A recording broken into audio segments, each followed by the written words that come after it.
So my name is Emily Welka. I am the Public Outreach Coordinator with the Ohio Internet Crimes Against Children Task Force. So a little about what we do, who we are. Our main goal is that we identify, arrest, and prosecute individuals who are seeking to exploit children online. I'm going to go into details like the cases we handle, the whole internet safety spiel. So for us, we have investigators that work on scene doing the arrests. They perform the search warrants, stuff on the more law enforcement side. We also have an electronic scent detection canine. Her name's Diana. She helps us find hard drives, laptops, any kind of electronic device. They're made with a specific type of glue that she can smell, and then she helps us find them. So she's a great resource that we have for search warrants. We have analysts who help us on the investigative side as well. And that's just kind of like an overall spiel of who ICAC is, what we do, and so on and so forth. We're also one of 61 agencies across the country. The one in Ohio is actually the largest. We tend to have the largest caseload. We perform a majority of the arrests in the United States. We also work with over 300 different agencies, local law enforcement, prosecutorial agencies. So we have a lot of work that we're doing, and the cases are, there's definitely a ton of cases for us to handle. So why were we created? We were originally created, ICAC specifically, by the DOJ in 1998. The internet had just kind of gone public. We were seeing more and more teens and children on the internet, especially now that they use it for school, connecting to friends, connecting to family members, so on and so forth. So for us, we also noticed that there were more offenders online. So now kids don't have to go out to be exploited by people. It happens online. So for us, we were noticing more child sexual abuse images online, children being exploited. So we were created to kind of be that law enforcement wedge between the general public and online offenders. So as parents, why should you be concerned with the internet? The internet is part of our daily lives, for better or for worse. Kids use it every day for school. I think there's Chromebooks that are given out at this school specifically. So kids use it for homework, they use it to connect with other people, they use it for a resource. The internet's a tool. And as parents, you guys are the first line of defense for keeping your kids safe. It's not enough anymore to say, well, I didn't know about this, or I didn't know about that. In this day and age, especially with how fast technology is developing, it's important that you guys are staying up to date on how to keep your kids safe and the dangers that exist on the internet they're dangerous to your kids. So the biggest thing that we stress at ICAC is having open conversations with your kids and establishing critical thinking about how they can keep themselves safe online. So the biggest thing is saying not just, the internet is unsafe, but telling your kids why the internet is unsafe. So adding context to that conversation, we have seen as being very effective in kids understanding how the internet can be dangerous, why it's dangerous, etc. So I show this slide at every presentation I do, whether it's K through 4th grade, middle school, high school, parents, etc.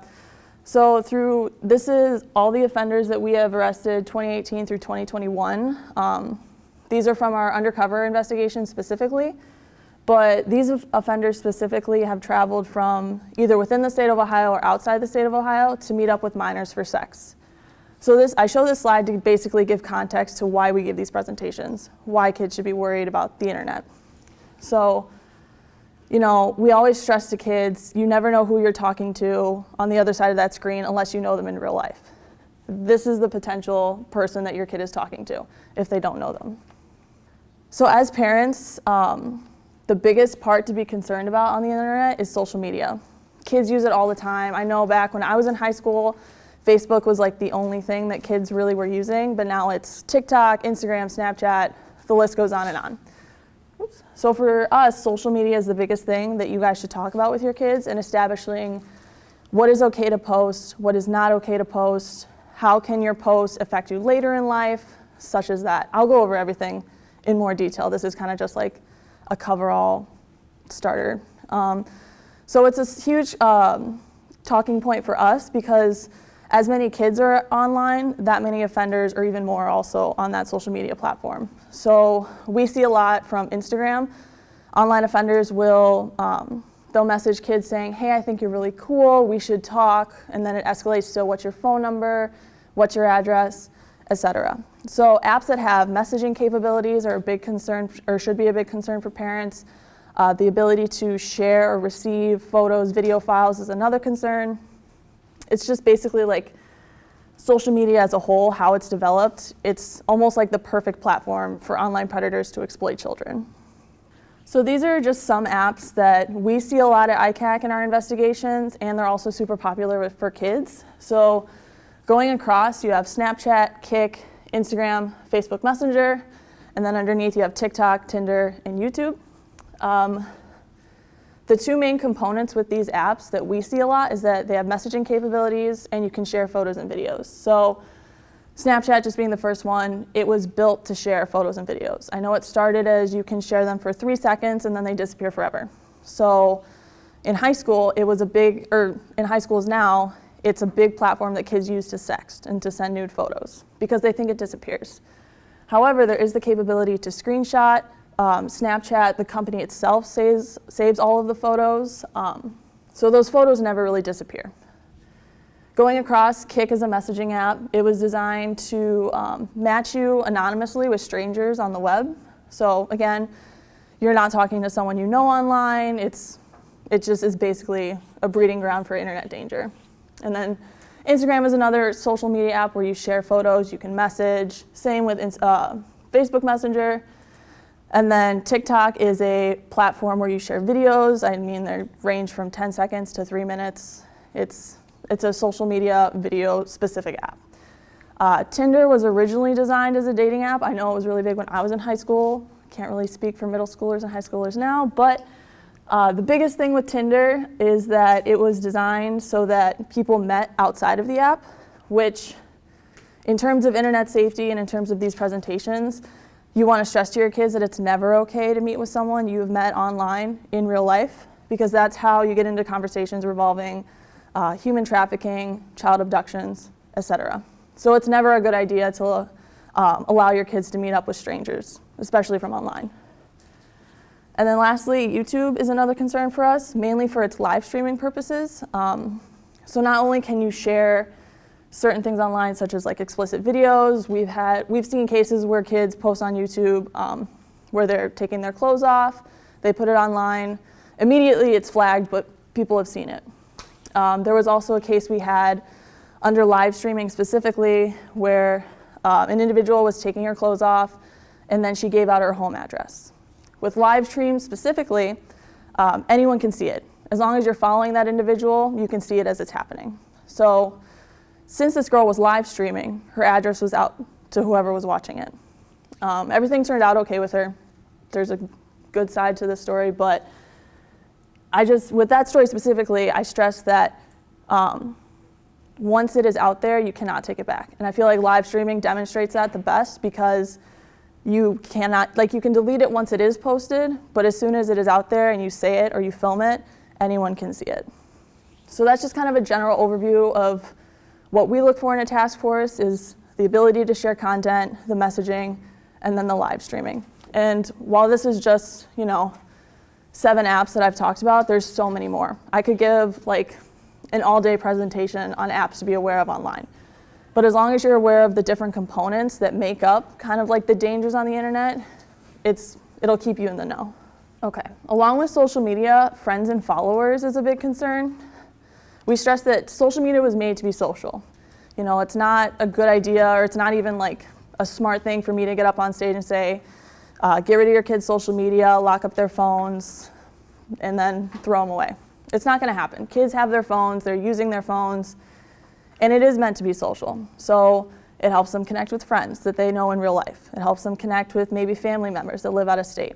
We understand the benefits of social media, but at the same time, it's important to understand that just as easy as your friends can follow or friend strangers online, these strangers can do the same to your kids. And once they friend or start following, then they have the ability to message and share content. So as parents, it's just super important that you're aware of who your kids are following online, what they're seeing, the content that they're on, etc. So with social media, privacy settings is a super, super important thing to talk about. Even if you're practicing every internet safety tip to a T, if you're not actively practicing privacy, you're kind of missing the mark. So it's a great idea to keep all your social media accounts on private. I know now, like, a lot of kids are concerned with, well, if they can't see my profile, then they can't follow me. So how am I supposed to get followers? I mean, I understand, I was a kid once, followers was important to me as well, but keeping your accounts private prevents people from looking through your accounts, especially internet predators. Like we've seen, I work a little bit in forensics as well as public outreach, and the amount of photos that we see in the collection of internet predators that are just Instagram posts of kids because it wasn't on private, that's what can happen. So keeping your accounts private keeps all your information private, it keeps your photos private, it keeps you safe. So this is just kind of, I'm gonna go through a couple different social media apps, how to change things private to public. This is Instagram specifically, and if you go under privacy, under settings, and you toggle this guy up here, it changes it to private. So what that means is, say I'm on Instagram and I'm trying to find, my friend Joe's profile. I can search in his username, it'll come up, but all I'll be able to see is his name and his his profile picture, which you can delete that as well if you'd like. But all of the posts are hidden. They have to grant you access so that you can see their posts, etc. This is Twitter. So under privacy and safety, protect your tweets. You want to toggle this. It only allows your followers to see your tweets. This is Snapchat. So Snapchat also has an ability for geolocation. And what that means is if you're friends with somebody on Snapchat, they can look on a map in the app and see where you are in the world. It's very accurate. We've tested it at ICAC trying to see like how close we can get it to where the person really is. So that's another concern with internet predators. They friend you on Snapchat, they can see where you are, wherever you are. So ghost mode on Snapchat, if you turn that on, it's off right now, but if you switch it to on, it removes your guy Bitmoji from the Snap map. So no one can see it, even your friends, they can't see anything. You have to turn it back on for anyone to see it. So privacy with children, with adults, I feel like it's super straightforward, don't put certain things on the internet, privacy is important, etc. But we're finding with kids that there's it's a little more fluid. Like kids will say, well, I wouldn't tell my teacher what I tell my best friend. Both avenues are considered private. If I tell my best friend something in privacy, I tell my teacher something in privacy, they're both private, but they can mean different things for kids. So with risky behavior specifically, it's important to stress the context behind the risky behaviors. So, not putting your personal information online. Why is that a good idea? Why is that practicing good privacy? It's because it keeps you safe, no one knows your address, your phone number, your age, etc. So adding context is what's gonna help kids really understand why is this a good idea versus why is this a bad idea. So I'm gonna kind of talk a little bit more about behaviors of internet predators. One of the biggest things we see is grooming, and this is when an emotional connection is formed between a child and an internet predator specifically so that the predator can gain the trust of the child for the purpose of sexual abuse, sexual exploitation, or trafficking. Children can be groomed online or face-to-face, so it has happened within families, it's happened between strangers, it can really happen anywhere. There's different behaviors associated with grooming. There can be, a lot of the times, it's an adult and a child, the adult being the offender. The adults will try to isolate the child, saying, I think you're really special, I think you're really cool. That isolation tactic, basically, it makes the child trust the adult. So we've also seen gift giving happen here. We've seen adults sending explicit photos and videos, trying to coerce the child to then send nude photos and videos. These are all grooming tactics we've seen. And like I said, it can happen really anywhere. So strangers, family members, etc. So online grooming specifically. So we stress that you should always ask your child about who you're talking to online. Who are you messaging? Who are you following? Who is trying to talk to you? Having those conversations is super important because it kind of gives you a feel for what are they doing on social media. It's also important to be aware of any abnormal changes because, like I said, internet predators will really try to isolate the child, so behavior will change drastically. Gift giving, like I said, so any odd gifts that your child has received that they don't really have an answer for how they got it, or their answer seems a little off. And then you want to stress with your child that meeting strangers in real life that they met online is never a good idea. Because like I said before, it leads to increased exploitation, trafficking, child abduction, etc. So gaming is kind of a new thing that we've been talking about at ICAC, specifically because basically any game you can connect to the internet, and therefore you can connect to anyone online. So I know like some schools are offering scholarships for gaming, so to not talk about it is basically leaving out a huge portion of internet safety. So while it's understood that video games are now becoming basically social media, the communication with the people that you are playing with needs to stop when the video game stops. So a couple of times we've seen on apps, Discord and Twitch are very common gaming apps, and the conversation will start with a stranger to a child. Hey, I really enjoyed playing with you. What's your phone number? We should text after this. That's the behavior you have to look out for. That's when you have the conversation with your child saying, hey, I understand you're playing with these people. I understand how this video game works. But as soon as you are done playing, that's when the conversation has to stop. That's when you stop talking to them. They're not your friend. They're still technically strangers. Like, I can't tell you the amount of times I would go home after school. I'd be talking to my brother. I'm like, oh, like, what are you doing? Who are you playing with? He says, oh, it's just my friend. It's not really a friend. It's a stranger. He didn't know these people in real life, even though he was playing with them online. So that's why we stress that that's where the conversation has to stop. It's okay to play video games. It's okay to play them online, but they need to be aware of that, yes, they are talking to strangers. So I touched briefly on live streaming before. The gaming apps, Twitch and Discord, are live streaming apps. And then YouTube, I know Instagram does it. And I think TikTok now is starting to allow live streaming. So stressing to your kids that once it's out there, it's like out there forever. They can delete it, but since it is a live stream, people have the ability to watch it as it's happening. I talk about sexting in almost all of the presentations I do, except for like the elementary school. Sexting happens in every middle school, every high school. It doesn't matter where the high school is, where, urban versus rural. I went to a tiny Catholic school. I think my graduating class was like 50 kids, and we still had cases of sexting. So it's really everywhere. So with sexting, specifically with parents, it's important to have the conversation of you never want to send those pictures because similar to live streaming, similar to everything else, once it's out there, it's out there. You can never make someone unscreenshot a photo that they have. So like I said before, Snapchat is a big avenue for sexting. Yes, it deletes after a period of time, but people can screenshot it. It can be saved. The photo doesn't go away. Some of the things that we're seeing as a task force specifically is children will send these nude photos, and before they know it, it's end up in a collection of an internet predator.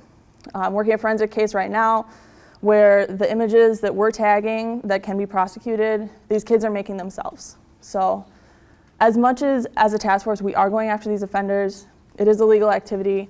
Sexting is also an illegal activity. So it is prosecuted under Ohio law. If you are under the age of 18 and you do send a nude photo, you're given a juvenile case. You have to go through court hearings. It's a serious matter because this stuff isn't only circulating among minors, it's circulating among adult offenders as well. So that's basically like the sexting talk that I give. And so for parents, I understand that conversation can be a little tricky with your kids. I mean, no one really wants to, it's a tricky conversation. But it is an important one to have because sexting, like I said, it's illegal in the state of Ohio, and it can have a lasting effect on your kids' lives. There are plenty of people who apply for their dream job. People background checks brings up their social media and they see that they had, a sexting related offense 10 years ago. That stuff will matter. Or if they're applying to colleges, maybe they don't get a scholarship because of a sexting offense. This stuff is taken very seriously.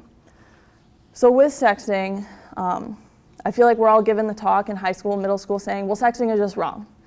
Well, why is it wrong? Basically all the points I covered before, and then saying giving context to why this is wrong, why it's not okay to do this. It helps kids better understand the long-term effects versus just saying, you know, this is wrong, don't do this. It helps them better understand. So kind of jumping around, we're going back to parental controls with social media.